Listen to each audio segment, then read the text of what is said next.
que les parcs régionaux se donnent des obligations parfois exotiques, dont le point commun est l'absence totale de possibilités d'évaluation objective et quantifiée. Ça, Monsieur le Président, vous ne pourrez pas le nier.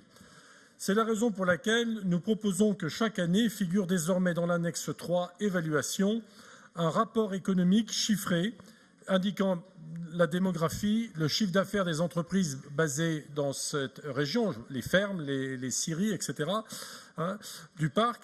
Notamment doivent figurer des informations statistiques aussi sur les visites touristiques, notamment étrangères, qui c'est le véritable baromètre de l'activité et de la qualité du parc.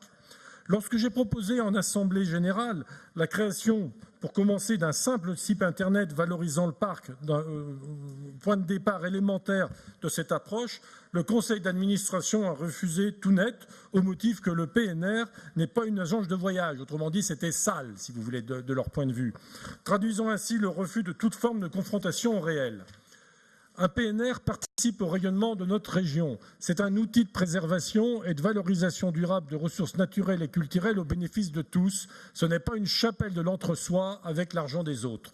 C'est la raison pour laquelle nous suggérons d'introduire dans la délibération, dans le gras du rapport, l'ajout de la ligne suivante, l'obligation d'insérer à l'avenir dans l'annexe évaluation un rapport économique selon des normes comptables et la création en plus, pour le faire savoir, d'un site Internet multilingue.